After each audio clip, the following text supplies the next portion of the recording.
My name is Sully, better known as Pius. I can help with surahs, so I can recite. My name is Suhaila, memorizing surahs, reading the Quran, and practicing the Sunnah. My name is Mommy, better known as Ummi. Islamic education is key to the family. We tune in every day to learn something new, and Sunnahfollowers is helping us, and it could help you too. Tune in every day for new programming. Stay tuned. And much more. Assalamu alaikum. Wake up in the morning, hands and feet get wet, my Lord. Get wet, get wet, my Lord. Wet, my Lord. Wet, my Lord. Wake up in the morning, hands and feet get wet. Getting ready for our conversation, deep and in depth. Obligations are serious and need to be met, so I prepare so I won't forget. Go ahead and make a good intention. Yeah, yeah. You can wrap up some good things. Yeah, make a donation to the side and go from left to make it right. Just remember and don't lose sight. Jannah is the goal. Jannah is the goal. Jannah is the goal. Hey, I got a couple questions for y'all. The first one, who is your Lord? What is your religion? Who is your prophet? Now, I know this sounds crazy, but if you're one of those people that have been trying to get information and you come across this, or even this, all right, take a listen. Assalamu alaikum. I am Sister Layla Nashiba, the Managing Director and founder of Sunnahfollowers Online Islamic University. As you know, we have classes every day beginning at 6 p.m. Eastern Standard Time. And we cover everything from Aqidah, which is your belief system, to Seerah, which are the stories of the Prophet, Sallallahu Alaihi Wasallam, the story of the companions. Please join us every day beginning at 6 p.m. Eastern Standard Time. And we are broadcasting and streaming live on Facebook, YouTube, LinkedIn, DLive, Trovo, and Twitch. Assalamu alaikum wa rahmatullah. Proper Aqidah, Quran and Sunnah, Quran and Sunnah, Minhaj and Aqidah, actions speak louder than words, Sunnah-following kids, come with me. Gotta work hard to get to heaven. Treat the people good like the prophet would. Proper Aqidah, Quran and Sunnah, Quran and Sunnah, Minhaj and Aqidah, actions speak louder than words, Assalamu alaikum. This is Yusuf and this is Ayub. And if you are benefiting like we are from the classes and the ongoing programming, tuning into the Sunnahfollowers, please donate. Let this be an ongoing Sadaqah Jariyah on your behalf. You're helping the kids, the conference, and everyone seeking knowledge. And it's a wealth of information every day you tune in. Don't forget, you are being rewarded for your generous donations to keep this programming on air. You know, just like what you're hearing, put your dollar where the dollar's at, right here on Sunnahfollowers. Don't forget, donate right here to Sunnahfollowers and Assalamu alaikum rahmatullahi wa barakatuh. Message. He said, pray as you see me pray. Utter these words that you hear me say. Based on the Sunnah, worship Him, just follow it.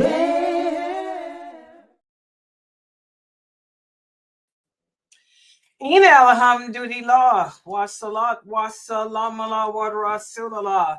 I'd like to welcome everybody to our series of the Maqasidic Tafsir. And before I begin the class, I want to remind everybody the commercial that you just saw, that's the new book of Dr. Kareem Abu Zaid that we're going to be teaching here at Sunnahfollowers for the Sunnahfollowers Kids program. So please go to Amazon.com and purchase that book. We're going to be teaching your kids how to pray. That book is written specifically for children ages kindergarten through 3rd grade, and the book is over 300 pages. It covers everything the kids need to know about the importance of prayer and how to perform the prayers correctly. It has puzzles in it, quick questions in it, and we'll do all that stuff live in the Sunnahfollowers kids class on Sundays. So please, guys, get to Amazon.com and purchase that book. It's entitled My First Salat. My First Salat, and it's written by Sheikh Kareem Abu Zaid. The book is $24 and it's well worth it. And with that said, let's get started on this class. And this is our class on the Maqasidic Tafsir, Volume 1. This book, too, is written by Sheikh Kareem Abu Zaid. This book, too, can be purchased at Amazon. You might as well get them all. Get this book at Amazon. It's $19.99. Also get the children's book, My First Salat. It's $24. And also get the book entitled Know Your Lord, because the books written by Sheikh Kareem Abu Zaid have been incorporated as part of the curriculum here at Sunnahfollowers. We'll be teaching his books here for all of the classes that I teach. All the classes I teach will be based on his books. Okay. And we've been studying the science of the Quran, because that's what this is all about. The Maqasidic Tafsir. This is the class where, as you are learning the science of the Quran, you're learning how to understand the Quran the correct way. As Muslims, we're supposed to aim high for the greatest, most correct meaning of the words of Allah, and then in turn apply them to our lives. And let's put the PowerPoint up on the screen. I know I told you guys we would go over pages 133 through 137 tonight. That's what I posted up. However, after viewing those pages, I decided to just take you from 133 to 135 because it's a lot of information and I don't want you guys to get confused. So let me put the PowerPoint up. Wait a minute. Bam, there it is. Wait a minute, give it a second. Yeah, hold on here. Okay, Geechee, you're on good. You're on there, good. Geechee's on Rumble. She's on Rumble. So for those of you who use Rumble, mashallah, Geechee's there. So if any problems, we got it together. I know we had a problem yesterday trying to work all the program. By the way, Twitch is up and running. I did not know, because you guys didn't tell me, that I was streaming to myself. I was streaming to Layla Nashiba on Twitch instead of Sunnahfollowers. So now, if for those of you who like to use Twitch, we're back live on Sunnahfollowers channel, Sunnahfollowers. Nobody told me until yesterday. I didn't know.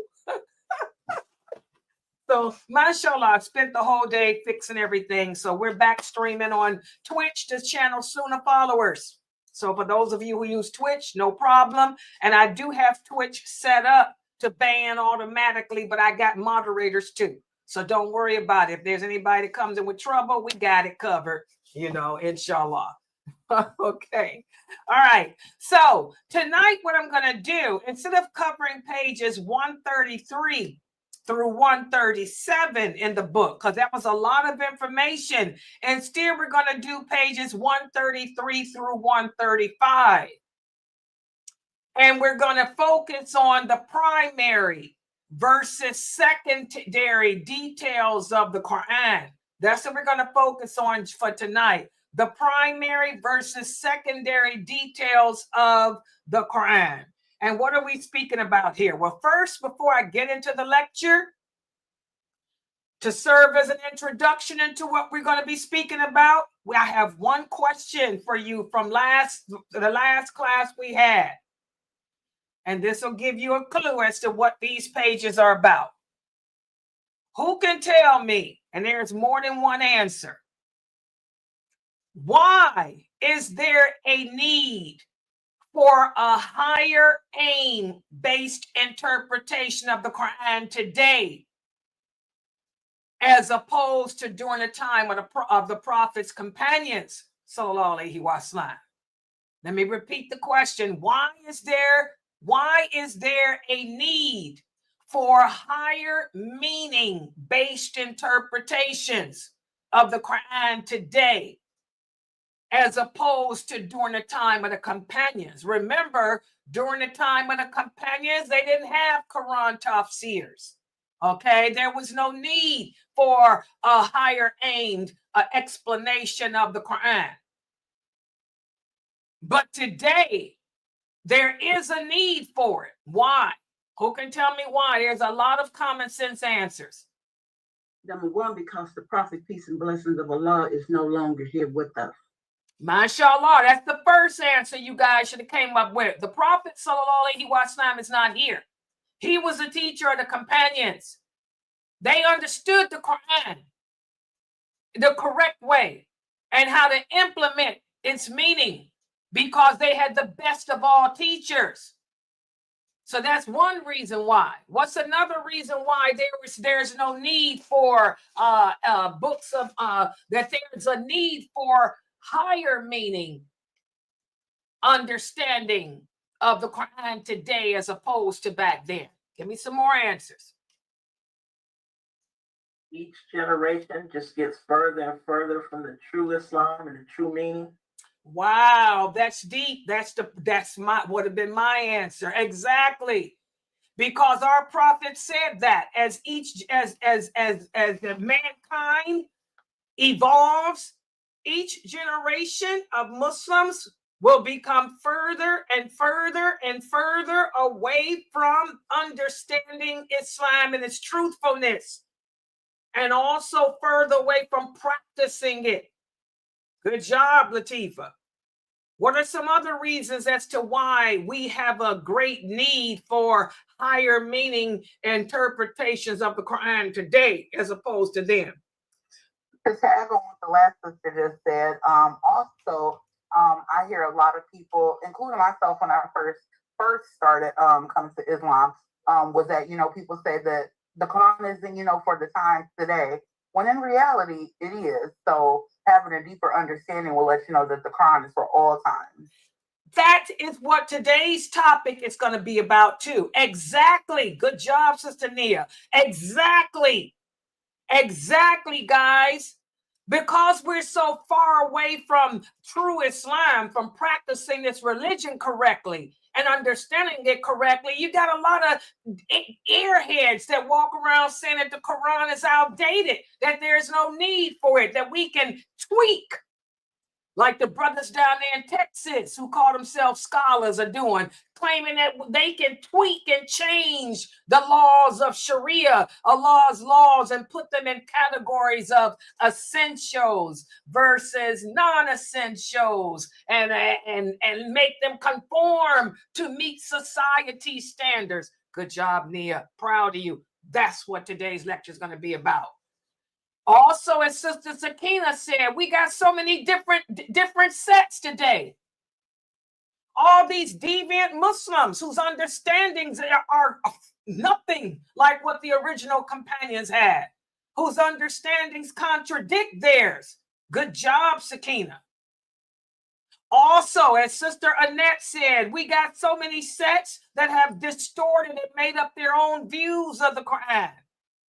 Their own views of what Allah was talking about. You see what's happening in the news here in America, brothers. brothers being found guilty. It's been going on for a long time, molesting women and children and stuff, claiming and making up rules that don't exist in Islam to justify them doing what they do.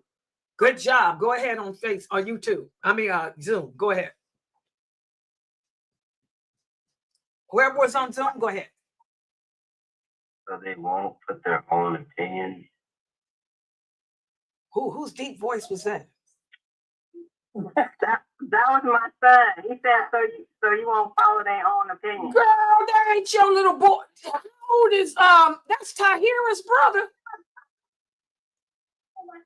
How old is he now? He ain't but 16, right? Oh my God. What happened? His voice changed overnight.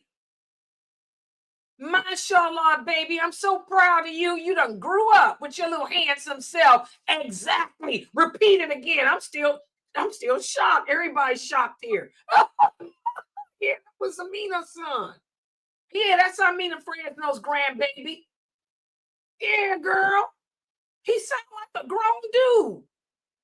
He sound like her sons. Like his uncles. You know. The rapper. He got a voice like the rapper.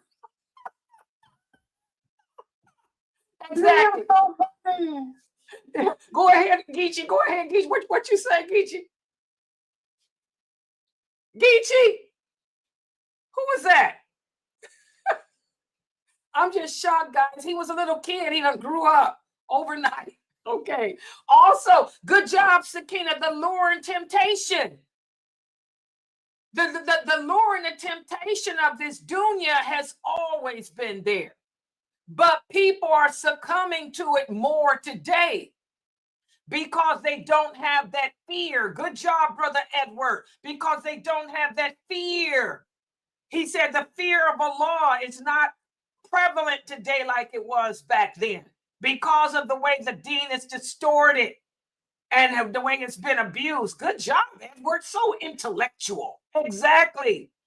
And also, Jamila said the need today being a convert. The need because there are lacking of understanding of the Quran. Exactly. We need to have the high, correct understanding of the Quran in order to survive today, like those original companions did.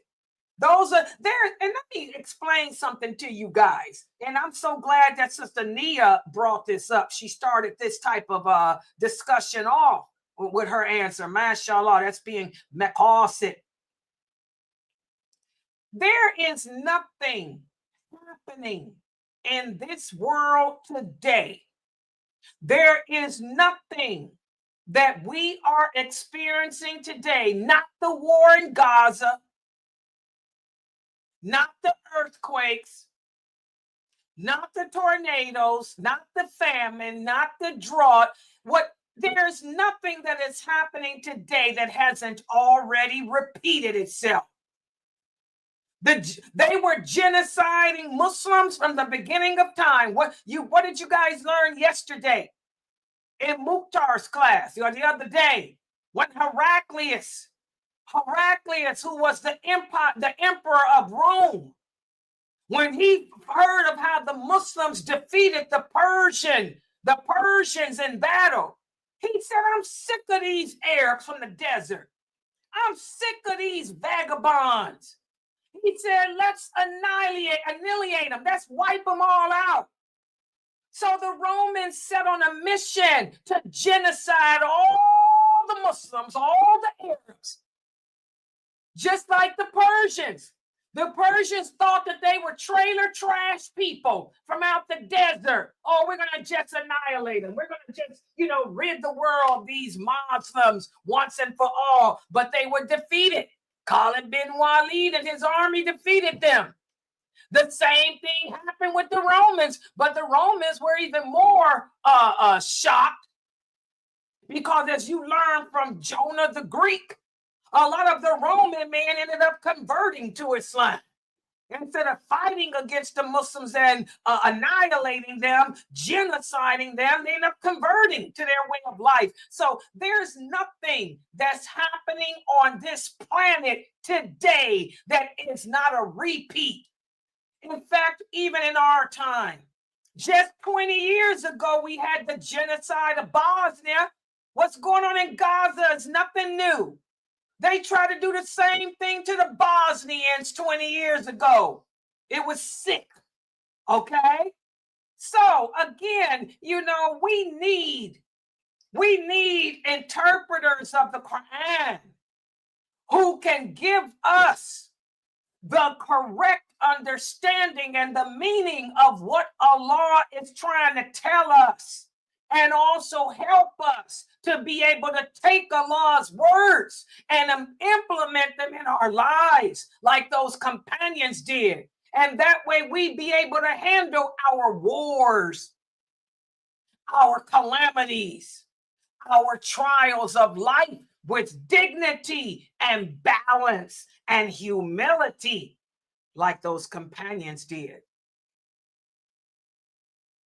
We need a higher aim-based interpretation today.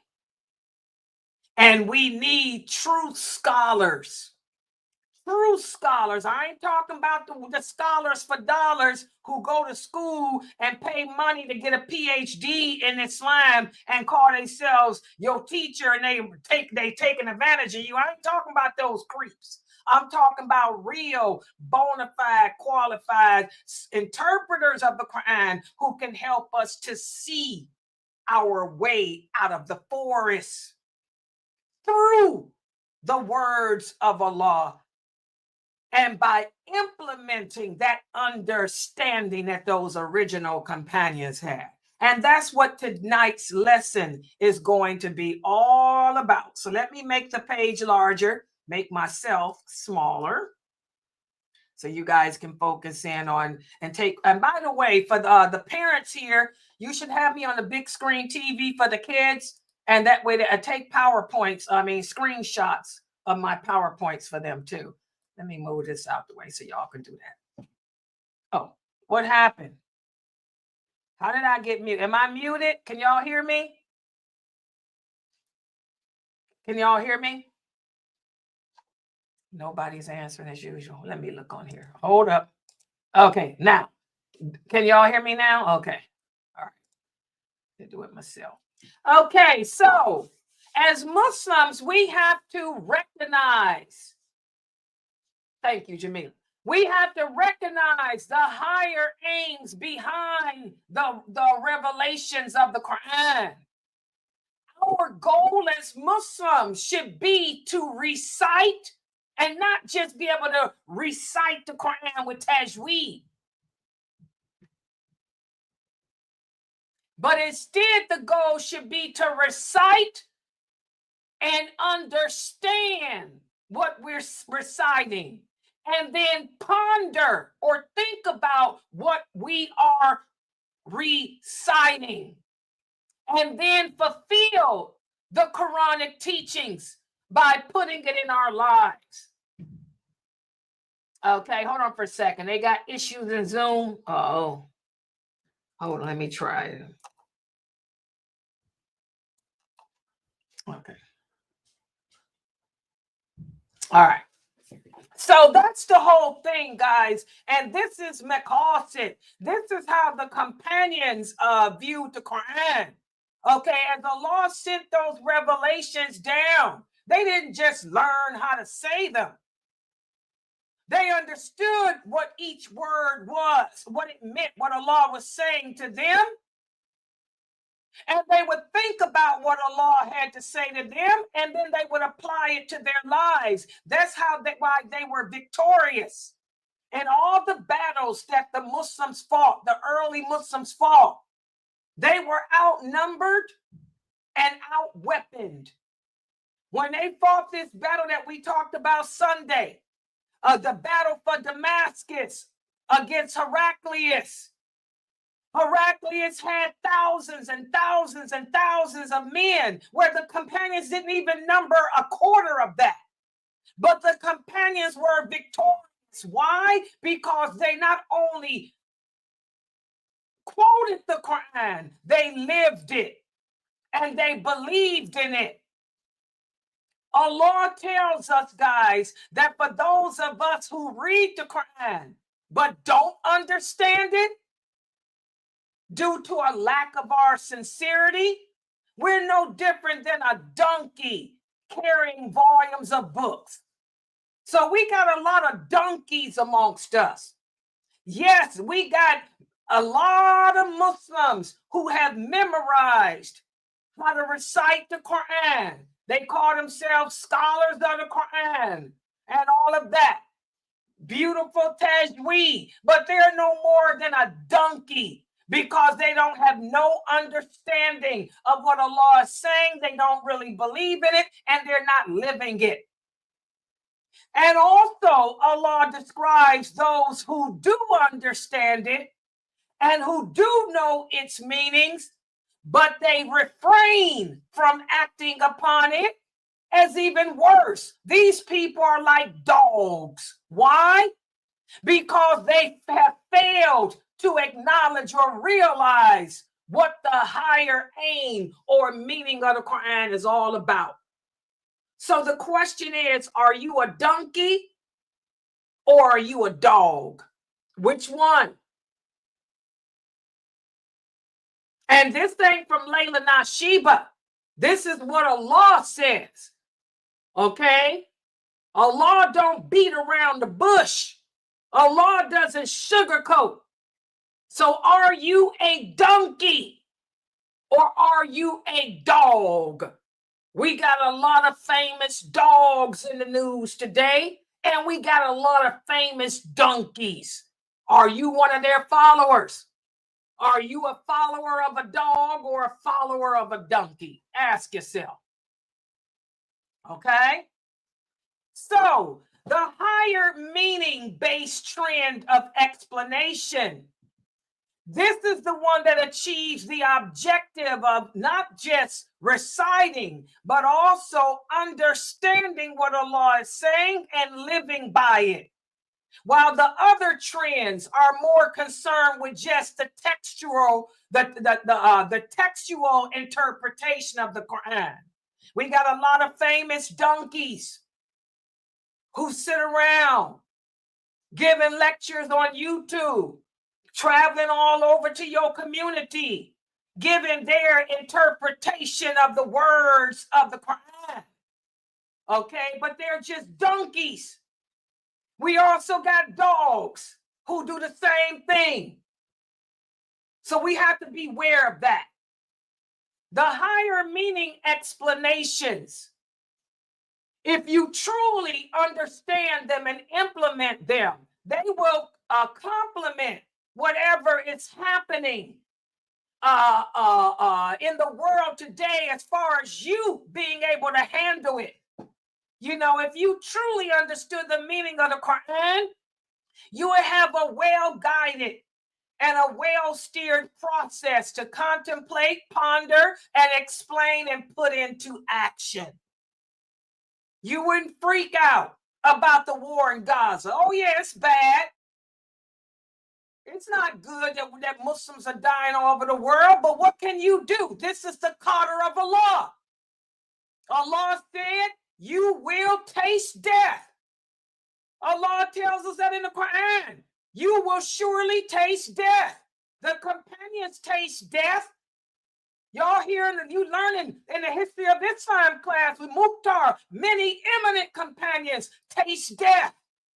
So who are we to think that we won't taste it? Death is a part of life. We keep it moving, okay? We make dua for the believers, asking Allah to give them the strength to handle His decree with dignity, and we keep it moving, but we don't freak out like you Muslims are doing around the world, questioning why Allah is doing this, protesting against Allah's decree, boycotting and damning other Muslims who don't support your ignorance. That ain't how the companions were. Death. War is a part of life. War is a fact of life. The companions lived in a war society from the time they converted till their death. Who are you or me to think that we're better than that?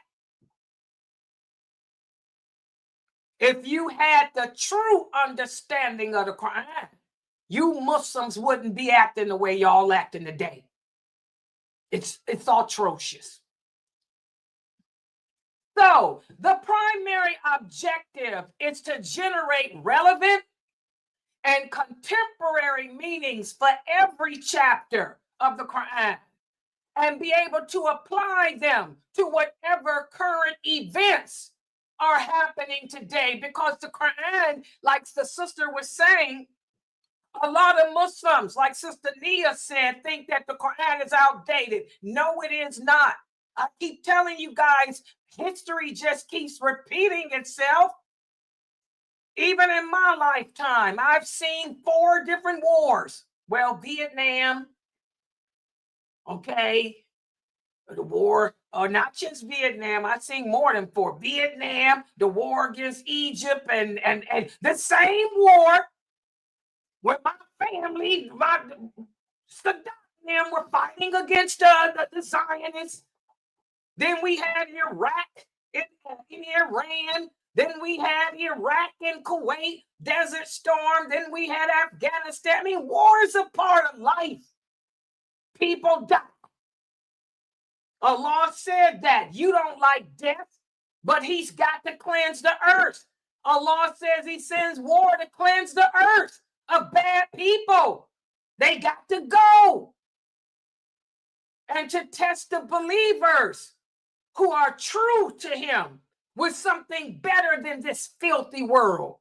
So it's got to happen.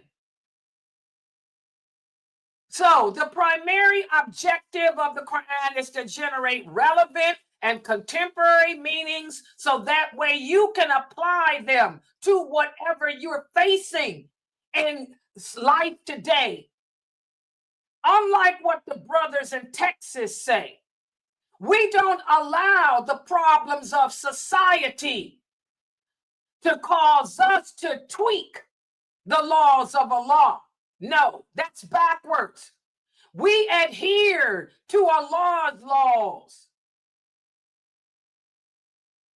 And society tweaks itself as a result of us. Y'all understand that? We don't allow society to change us or compromise our faith. We fall back upon Allah, his book, and the Sunnah of our Prophet Muhammad, sallallahu alaihi wasallam, and the examples of those companions. And we remain firm upon our Muslim identity, our Islamic values, despite society's norms. Okay? So, the higher meaning explanation of the Quran, it paves the way to implementing the executable part of the Quran in our lives by generating attainable and relevant meanings that we can apply to our situations. So the Quranic verses, they shift from just a theory to practice. And that's what it's all about. How many of us are practicing the Quran? How many of us are implementing the Quran into our daily lives, living by it? If we were, then that higher meaning of the Quran would protect us from being absorbed into unimportant things. Okay? Instead of us focusing on the wrong things, we focus on the things that we need to focus on to keep us strong. Remember, the prophet said, when you're faced with hardship, fall back. Fall back on your aqidah. Fall back on la ilaha illallah.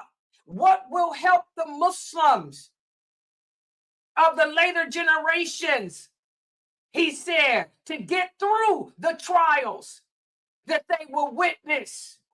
And he listed the trials of homosexuality, the trials of them killing each other, the trials of women being outnumbered, the women outnumbering men, the trials of women being dressed but still naked, the trials of adultery and fornication being the norm, the trial of intoxicants.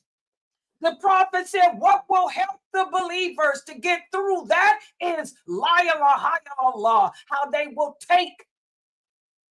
aim for the higher meaning of the Quran, absorb themselves in it, and apply it to their personal lives, and it will be the means to help them get through whatever they're faced with. This is what the prophet meant in those authentic hadiths in Sahih Bukhari. But we're not doing that. We're preoccupied with less insignificant issues of the Quran. We're preoccupied with things that leads to negative debates, which leads to disunity, and which leads to sectarian divisions. And that's why our Muslim nation today is suffering as it is. We're focusing on the wrong things. We should be focusing on aqidah, what it means to believe in Allah, what it means to believe in Allah's divinity, what it means to believe in his lordship, what it means to believe in the qadr of Allah. That's what we should be focusing on. That's what the lectures that these famous brothers should be based on. The understanding that nothing happens, good or bad, unless Allah wills it, and that there is no power or might other than Allah's.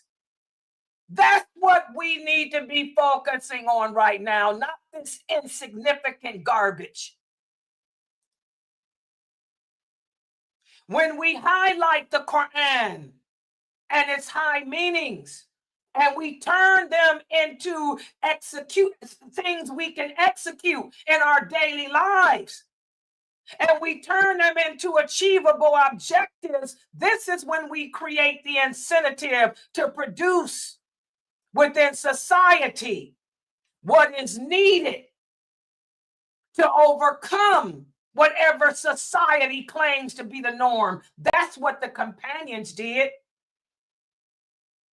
Like I tell y'all ain't gonna find not one authentic hadith nowhere where any companion of the prophet or the second or third generation was walking around with signs, banners, protesting Allah's decree about war. And they were in war all the time.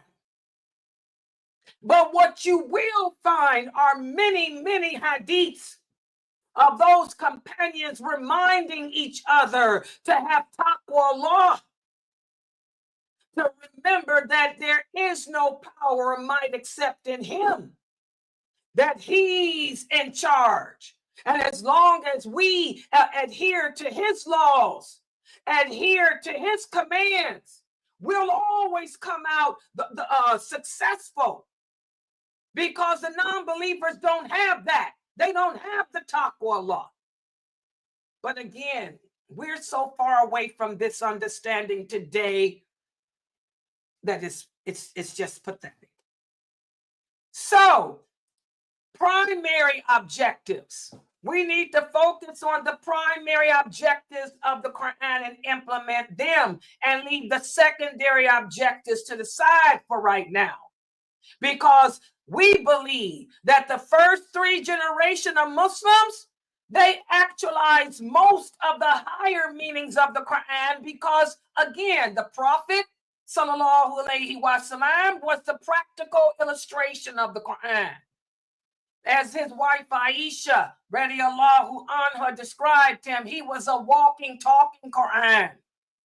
So the companions had the best teacher.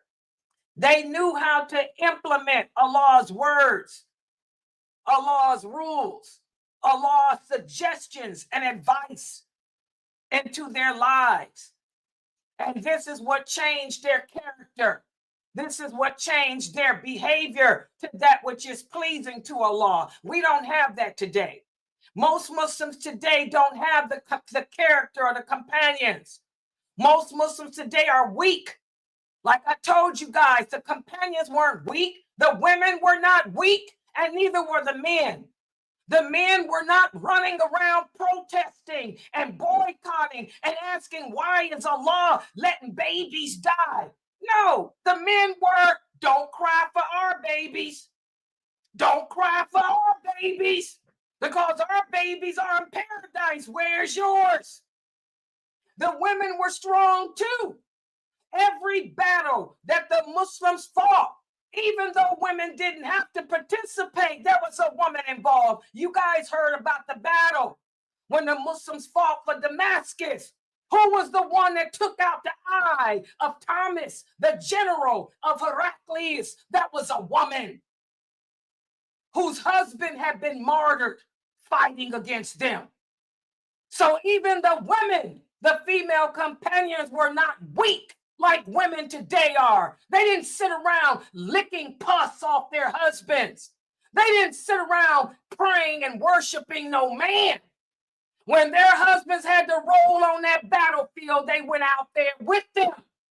They said their belief was, let me die with my sword and Quran, rather than become a concubine of a kafir.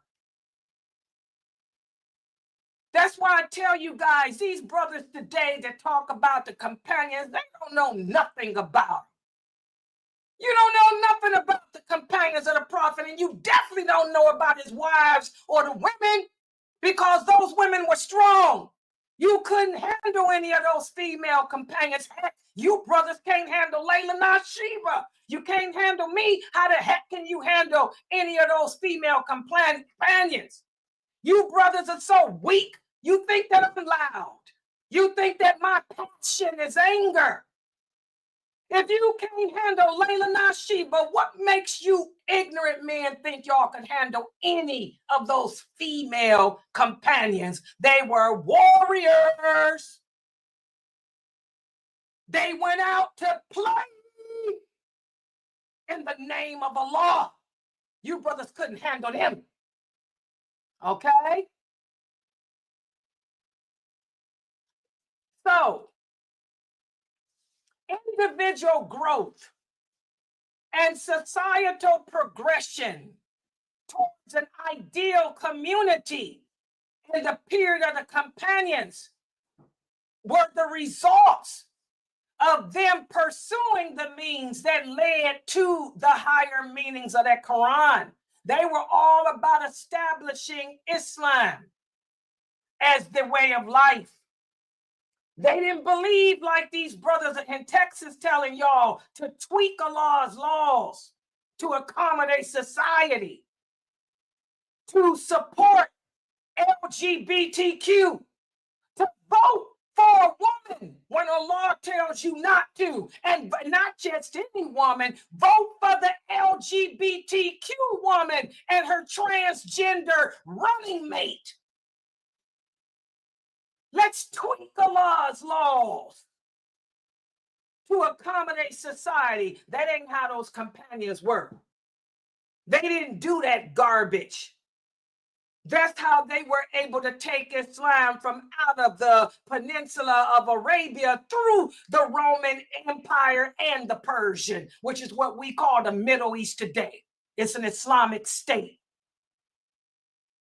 So the distance of time and space between the present and those original companions has been an obstacle in developing an efficient understanding of the Quran and how to implement it in society. However, a good interpreter, he can bridge this gap by comparing the circumstances of the Quran with the present, to find similarities, to find variations, and to generate a valid, relative, and energetic relationship between Allah's way and reality. Hello. The same way I've been trying to do in all my classes for the past year since this war began and you Muslims began acting ignorant. I've been trying to get you guys to look at the Quran, look at the Hadiths, and see that ain't nothing different, ain't nothing new. Stand firm, stand true in your belief. Don't allow your emotions to get the better of you, because that's what Shaitan wants.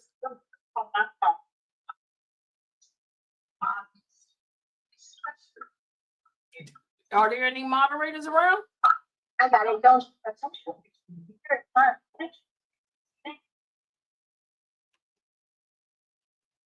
Y'all better get it together in that Zoom room, man. Seriously. All right, so subhanAllah, this is what I've been trying to do for the past year, to get you Muslims to stop being so emotionally out of it about the qadr of Allah and to stand firm in your belief and make the change. Change the condition of yourself, because as Allah says, he will never change the condition of a people till we change the condition of ourselves. And change begins with learning, implementing that Quran into your lives. So, the higher aim Quran interpreter, he has a big job on his hands. He has to generate intelligent and comprehensive meanings so that the layman, the average Muslim, can implement an action plan that's consistent with how the companions did. That's why I try to do with you sisters. I try to tell you, I don't care what these brothers today tell y'all. They all full of crap, most of them. The female companions were not no weak women. They were strong and they were beautiful. They didn't walk around in no burqa. Burqa's not even part of the Arabic women's dress, okay? They were outspoken, but they were women of dignity. They were women of balance. They believed in Allah. They loved Allah. They feared Allah, and they loved their prophet, sallallahu alaihi wasallam, and they loved themselves. And that's the problem. A lot of women today don't love themselves. A lot of the women today are broken because that's what society has done. Society has broken women and broken men too. Society has caused women and men to change gender roles. But those original companions, they weren't broken women. They were strong. Okay? Like I said, give me my Quran, give me my sword, and I'm good to go. So, the higher aimed interpreter has to really be able to take what Allah says in that Quran and use the science of connectivity with those hadiths, and in turn help us to put an action plan together and remind us what would the companions do were they in this situation. The same thing I tell you sisters, when y'all ask me questions, I tell you, what would Aisha do?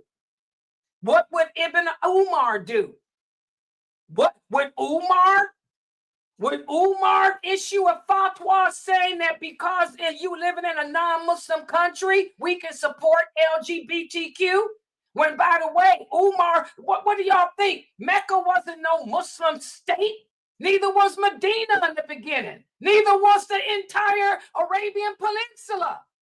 Neither was the Roman Empire. Those were not Islamic states.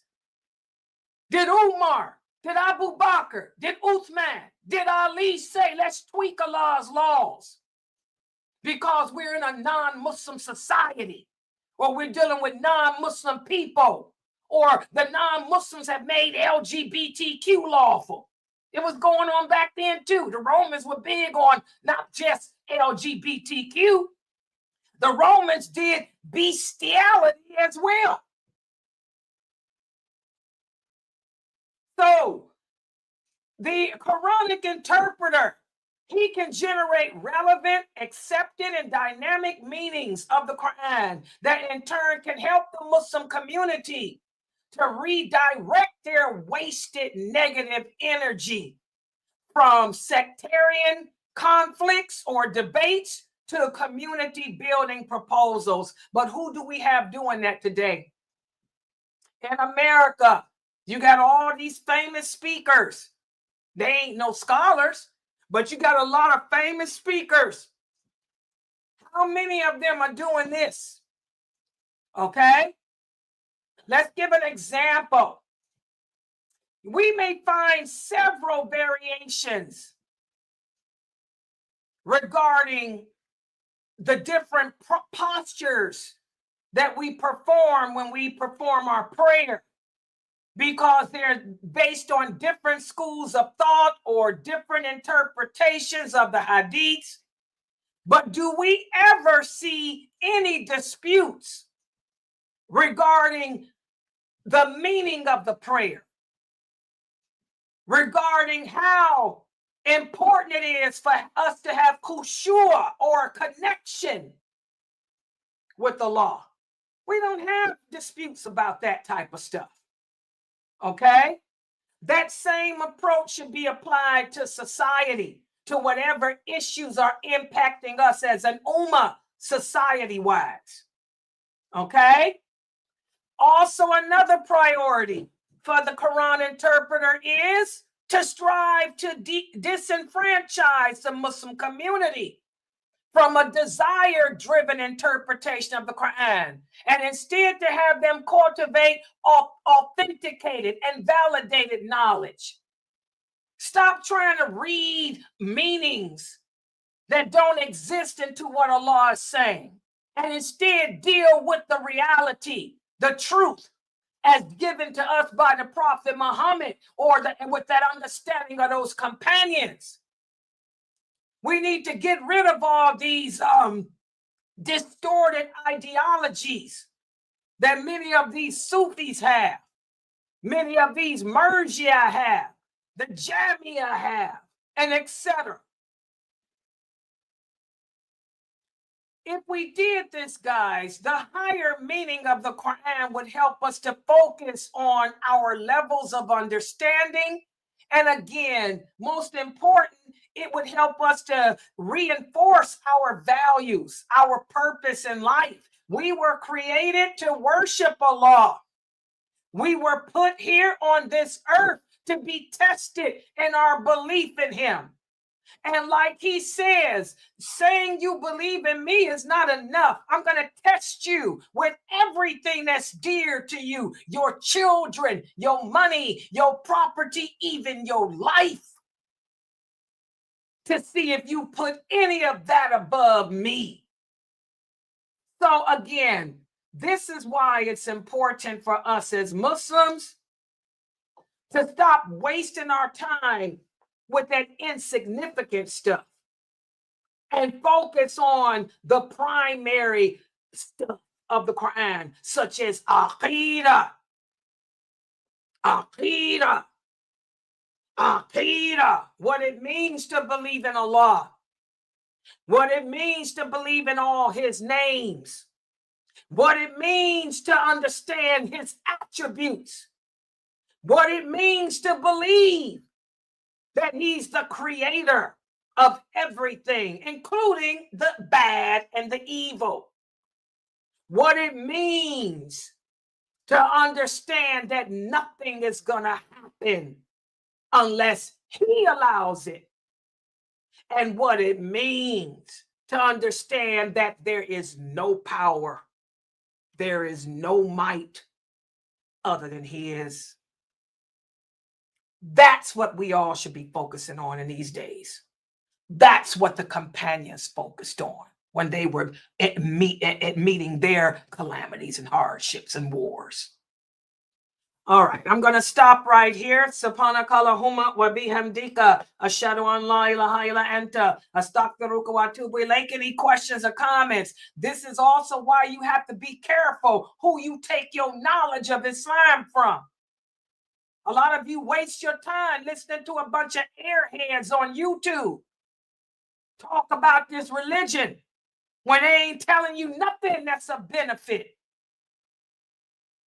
They ain't teaching you nothing that's going to help you deal with your trials. They're not giving you no information of what you need to get through the question of the grave and get through the day of judgment. You have to be careful who y'all learning from. All right. Any questions or comments? Go ahead with them. I have a question. Yes. Sometimes when I'm reading, I read a surah of the Quran and then I stop there because I don't know the next step. I don't know who to go to for the explanation of it.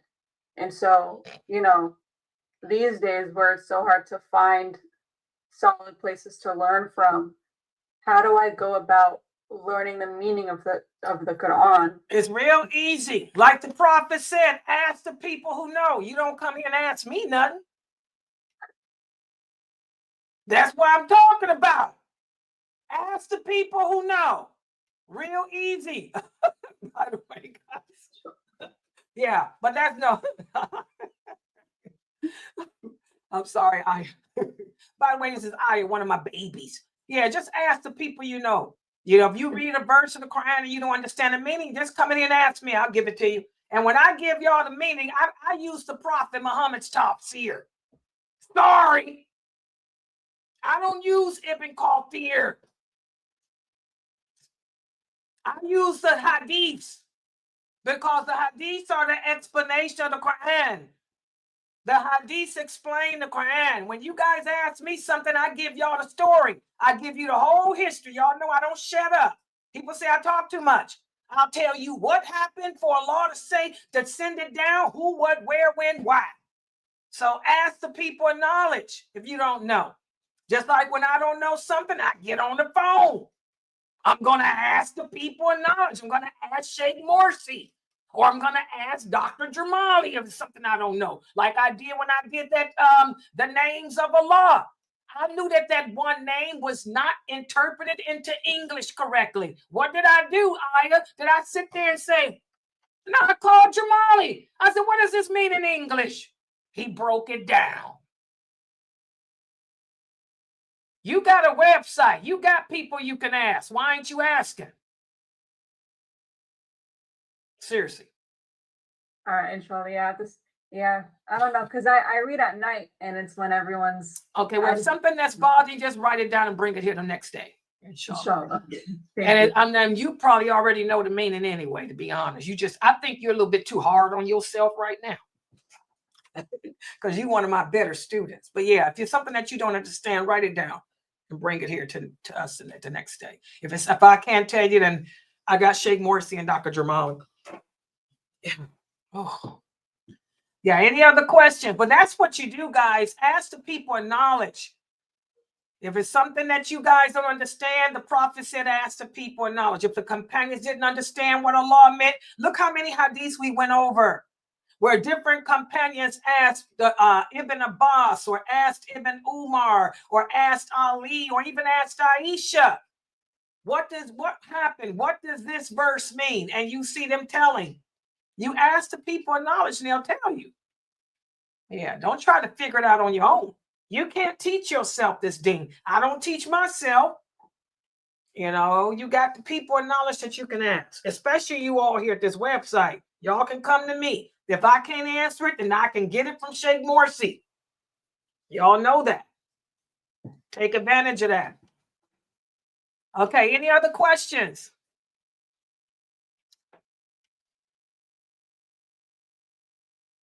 Yes, go ahead, Edward.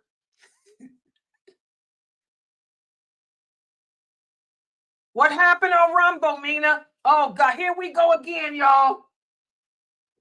What happened? I'm about sick of this Rumble. What you mean something going on Rumble?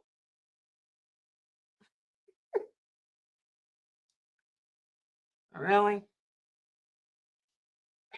I can hear it. That's your computer. Mina, that's your computer. Oh, it is mine. It's stuck. Mine is stuck. That's your computer. Refreshing and it's not showing nothing. Leave out and go back in. That's your internet connection. Okay. I was gonna say, yeah, don't tell me Rumble. Yeah, Brother Edward, we fixed it. Yeah, I got Twitch streaming again, y'all. It's on Sunnahfollowers. Let me join Twitch right quick. Hold on. Oh. Yeah, it should be Sunnahfollowers. Channel Sunnahfollowers on Twitch. I got it going. You should have told me a long time ago, though, bro. Yeah, type Sunnahfollowers, guys, and there y'all see me. I'm back on Twitch. There's Twitch. See, we back on Twitch. Channel Sunnahfollowers. Wait a minute. There. Oh, wait a minute. It says something else going on here. Oh, wow, this is cool. Yeah, guys, Twitch got a new thing on here, too, where you can make it landscape. It says double tap video to switch chat modes. Oh, y'all see that on Twitch? Yeah, Twitch has chat modes now. You can customize chat overlay. Oh, wow, this is cool. Yeah, but anyway, I'm back. Sunnahfollowers is back on Twitch. Yeah, it's back. Yeah, it was on Layla Nashiba. I didn't know. Y'all didn't tell me until yesterday. Oh, wow. Oh, look at this. I see what it's got. Oh, look at my look at the it gave me Sunnah, Muslim, Sunnahfollowers, Salafi, Islam, QA, Salaf, Islam. Oh, look at this. It generated the different tags for me too. I didn't make them tags. But it's got me back on here. Yeah. What's this Riru? Oh, yeah. Let me see. I'm going to type it. Yeah. There it is. Y'all see it? Yeah, Twitch is the picture of the mosque there. That's the dome, my mosque. That's Twitch. Y'all didn't tell me.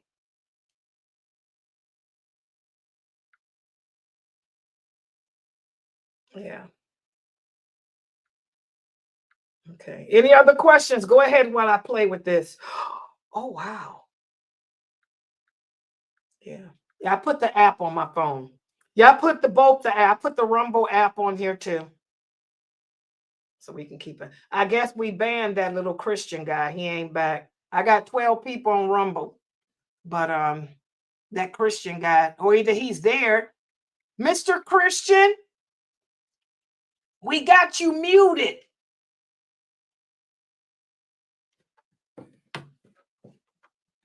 The Christian guy that came in there yesterday, let me see something. Got me logging with my computer.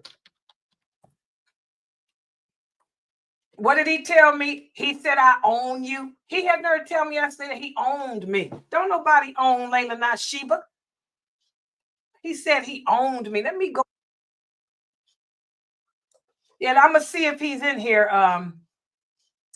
Mina, let me go to this and see where I click on it. Yeah, he said, I own you. Oh, yeah, you own me, bro. Yep, there he is. Oh, he's mute. I'm going to unmute him. He was muted forever. I'm taking the mute off of him. I just unmute. Don't mute him forever, guys. Don't mute nobody forever. Mina, somebody put forever. Just do it for the stream. Okay, let's see if he can type. Mr. Christian, do you still own me?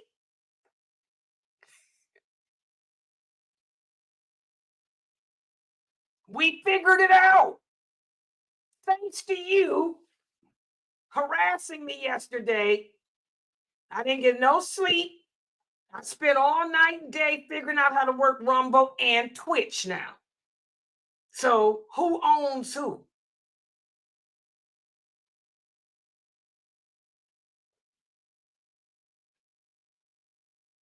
Is he typing anything? Try to type, mister. I took the ban off of you.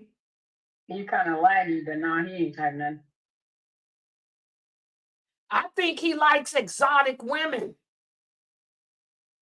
All that tough talk he did about us Muslims yesterday, I think the problem with the Christian guy is he likes exotic women.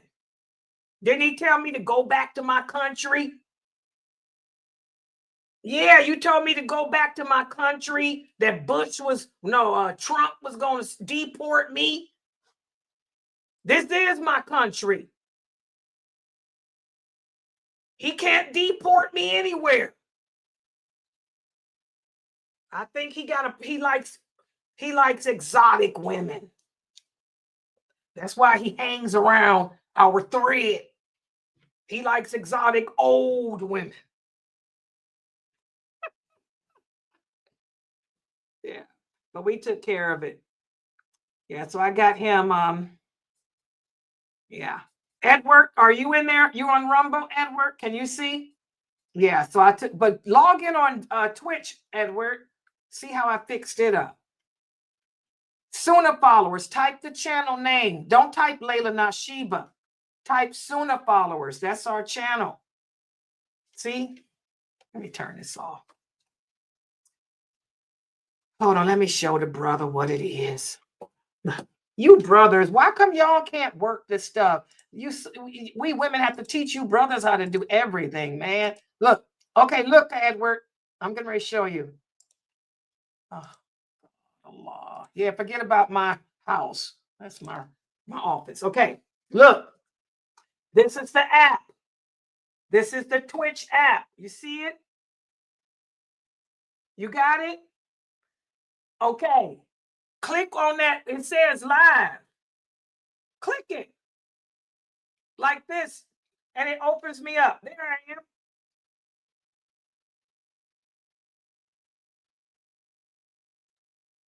Yeah. Walaikum salam, Brother Sadiq. Where you been, Brother Sadiq? You haven't been here in a while. How's Sheikh Kareem? How's Sheikh Kareem Abu Zayd? Brother Sadiq, he's part of Sheikh Kareem's mom. How is the Sheikh? Is he okay? He taking care of his health?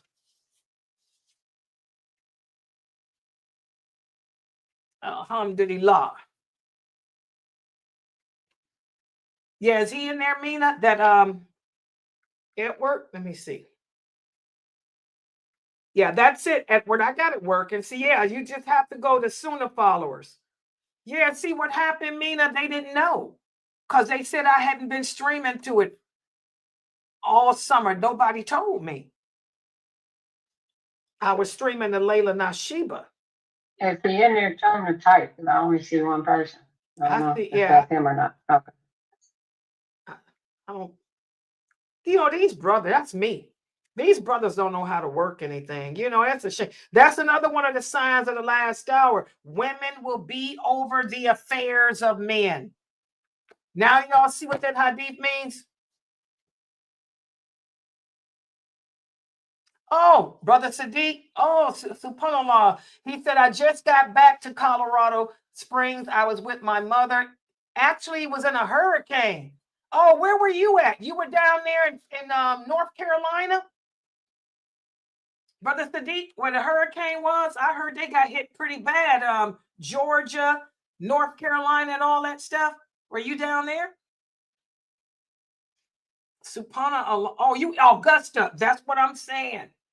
Yeah, they got hit pretty bad with that hurricane, man.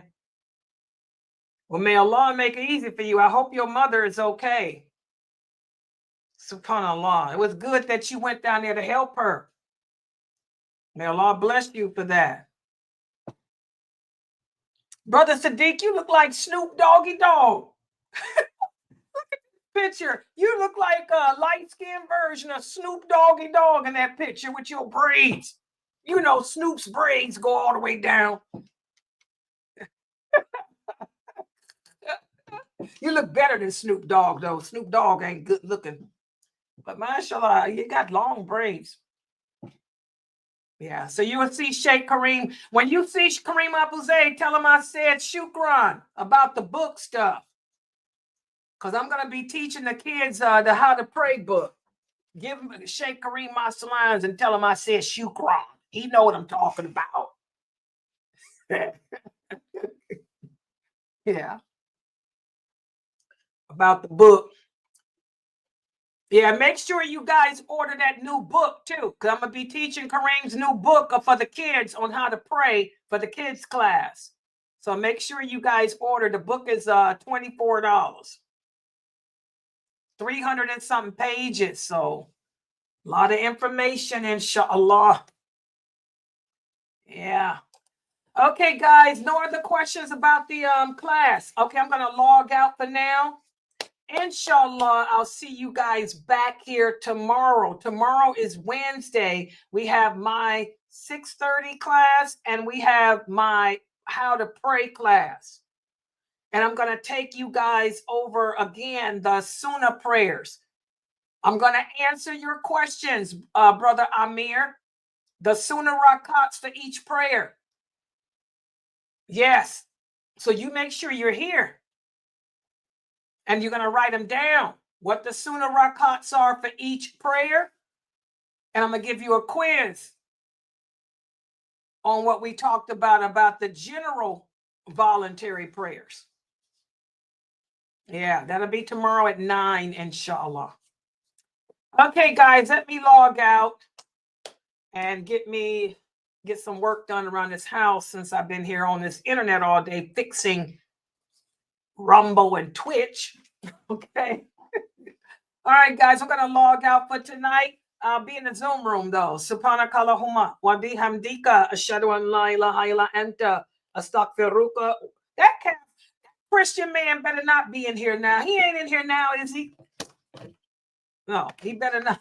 Okay, subhanakallahumma wa bihamdika ashhadu an la ilaha illa anta astaghfiruka wa atubu ilayk.